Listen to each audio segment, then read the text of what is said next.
L'UEMOA, l'Union économique et monétaire ouest-africaine. L'UEMOA, 8 pays, un destin commun, un espace économique harmonisé, ouvert et concurrentiel. L'UEMOA, votre guide au cœur de l'Afrique, des grands événements et des grandes mutations sur Africable.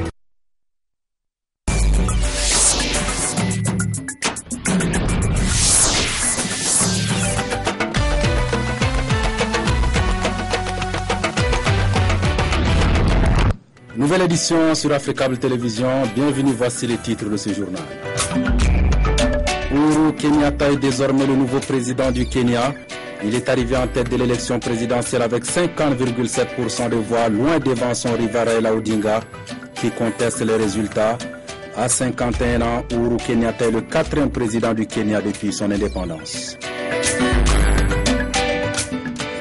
Le groupe islamiste nigérian Ansarou affirme avoir tué 7 otages étrangers enlevés le 7 février dernier au Nigeria. Le groupe dit avoir pris cette décision en raison de tentatives menées par la Grande-Bretagne et le Nigeria pour les libérer. Nouvelle tension en Égypte, au moins 2 manifestants ont été tués au Caire, la capitale, dans de heurts avec la police après la confirmation en appel de 21 condamnations à mort dans les violences de Port Saïd en février 2012. Bonsoir, on commence ce journal avec cette victoire de Uhuru Kenyatta, la présidentielle kenyane, 50 ans après l'accession de son père Jomo Kenyatta au pouvoir. Le fils est désormais le nouveau président du Kenya, comme quoi l'adage qui dit tel père, tel fils est une réalité. Uhuru Kenyatta est arrivé donc en tête de l'élection présidentielle avec 50,7% selon la commission électorale indépendante, loin devant son grand rival Raila Odinga qui conteste les résultats, ce qui fait craindre de nouvelles violences dans le pays. Je déclare donc Uhuru Kenyatta, président légitimement élu du Kenya. Dans l'assistance, le camp de Kenyatta exulte. Avec 50,7% des voix, leur candidat arrive en tête avec plus de 800 000 voix d'avance. Je me sens très heureux. C'est un nouveau départ pour le Kenya. Sous les applaudissements, un demi-siècle après l'accession au pouvoir de son père, Uhuru Kenyatta devient donc à 51 ans le 4e chef d'État kényan et le premier à être poursuivi par la Cour pénale internationale. Je suis honoré que lors d'élections libres et justes, le peuple du Kenya m'ait accordé sa confiance pour diriger notre nation en tant que président. Dans le camp d'en face, pas facile pour le Premier ministre sortant Raila Odinga d'encaisser une 3e défaite à la présidentielle. Et comme promis, avant même l'annonce des résultats officiels, on dénonce des irrégularités massives dans ce scrutin. Nous allons rapidement faire appel devant un tribunal de la décision annoncée par la commission électorale. Laissons à la Cour suprême le soin de déterminer si ce résultat est conforme à la loi. Toute violence aujourd'hui détruirait à jamais notre nation. Mais dans son fief à Kisumu, cette nouvelle défaite est insupportable pour ses partisans. Dans la rue, ils préfèrent quitter la ville. D'autres défient par dizaines soldats et militaires déployés pour l'occasion. Ils doivent instaurer la justice au Kenya. Il n'y en a aucune dans ce pays. Et nous en avons besoin. Ici, les autorités craignent un nouvel embrasement ethnique comparable à 2007. Il avait causé près de 1500 morts et 300 000 déplacés.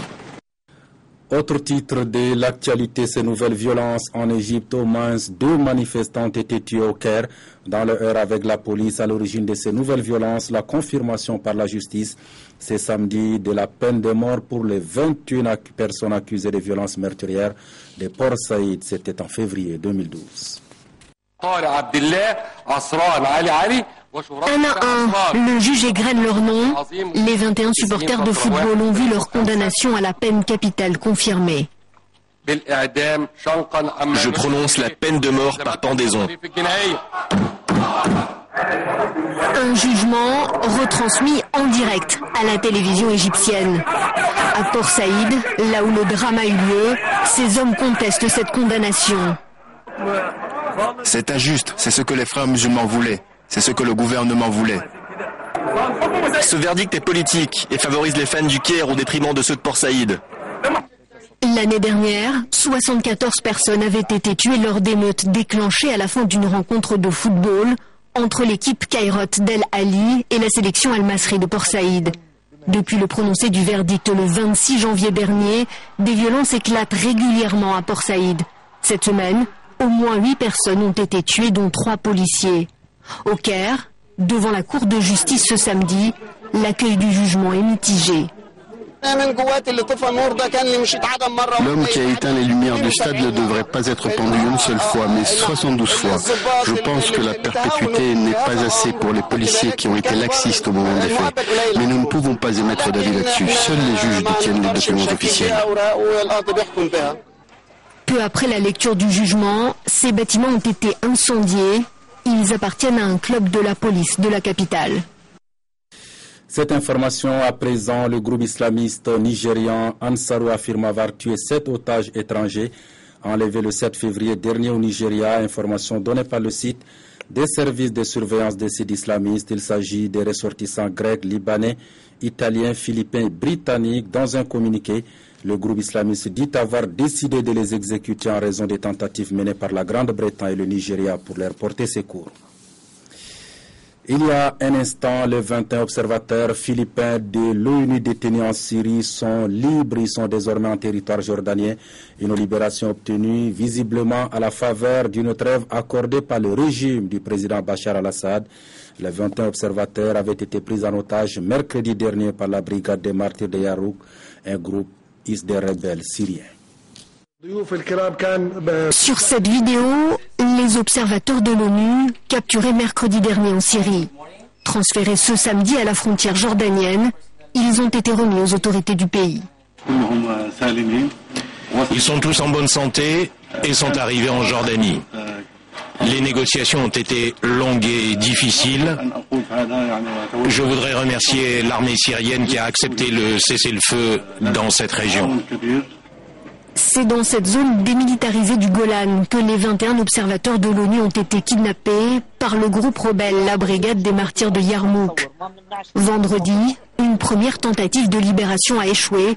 Les bombardements dans la région restent trop violents. Un enlèvement qui pourrait coûter cher à l'opposition syrienne.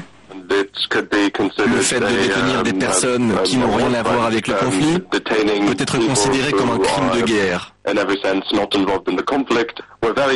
Nous sommes très heureux qu'une négociation ait pu aboutir pour permettre la libération des 21 observateurs. Depuis le début du conflit syrien, il y a près de 2 ans, c'est le premier enlèvement de ce genre. Voici maintenant le reste de l'actualité en Afrique et dans le monde, une compilation signée Aminata Mariko. En RDC, la mission de l'ONU en République démocratique du Congo, MONUSCO, menace de ne plus coopérer avec 2 bataillons de l'armée congolaise soupçonnés de viols et autres exactions dans l'est de la RDC si les soldats accusés ne sont pas jugés. Les faits remontent au mois de novembre dernier entre le 20 et le 30 au moment de la bataille contre les rebelles du M23 pour le contrôle de la ville de Goma. En République centrafricaine, l'Agence des Nations Unies pour les réfugiés UNHCR et le Programme alimentaire mondial PAM indiquent que les ressortissants de la République centrafricaine continuent de fuir les combats et l'insécurité dans leur pays. Selon les estimations de ces 2 organisations, quelques 22 000 personnes ont passé la frontière congolaise et se sont réfugiées dans la province de l'Équateur. Environ 2 000 autres sont arrivés dans la province orientale. Le HCR et le PAM qui ont entrepris de nouvelles distributions de nourriture précisent qu'un nombre important de ces réfugiés sont des femmes et des enfants en état de malnutrition.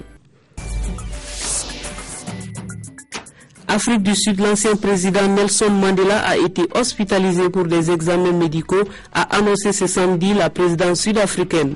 Les médecins mènent une série de tests et ont indiqué qu'il n'y a aucune raison de s'alarmer, précise le communiqué de la présidence. Nelson Mandela, âgé de 94 ans, avait déjà été hospitalisé le samedi 8 décembre dernier suite à une infection pulmonaire et de calcul biliaire. Il était sorti de l'hôpital le mercredi 26 décembre. La Corée du Nord a de nouveau critiqué ce samedi matin les sanctions prises à son égard par le Conseil de sécurité de l'ONU vendredi 8 mars. Ces sanctions votées à l'unanimité visent à empêcher la dictature nord-coréenne d'acquérir ou de vendre des technologies balistiques ou nucléaires.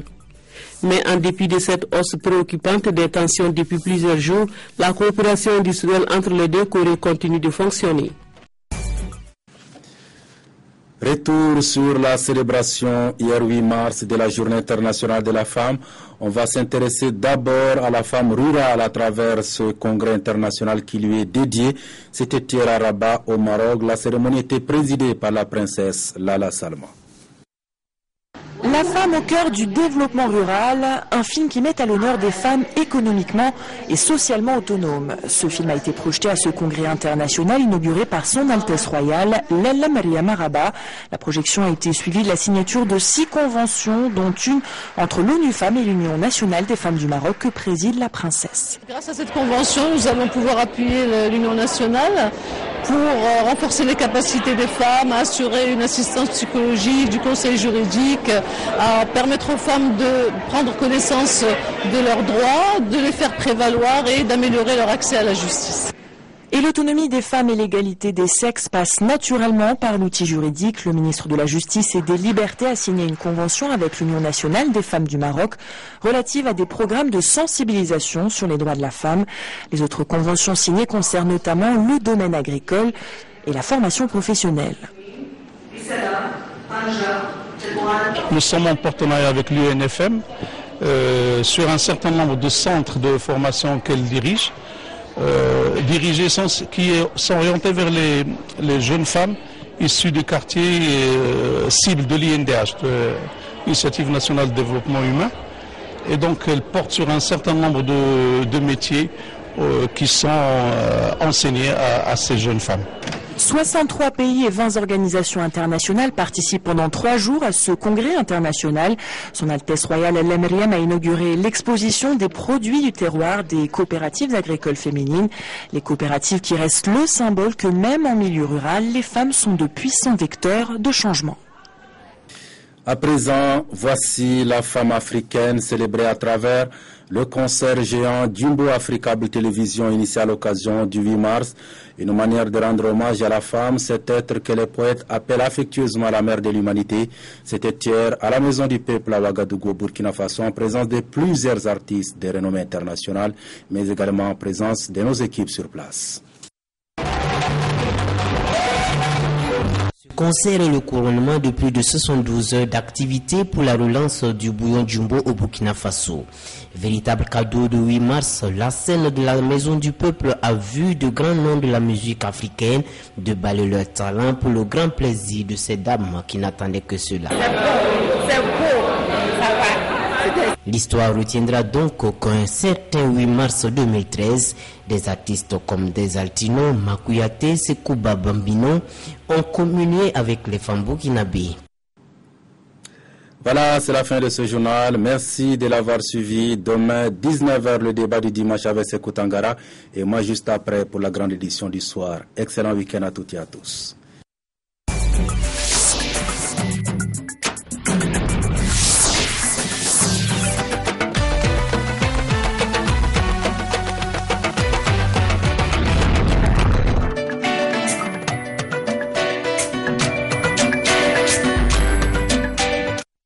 L'UEMOA, l'Union économique et monétaire ouest-africaine.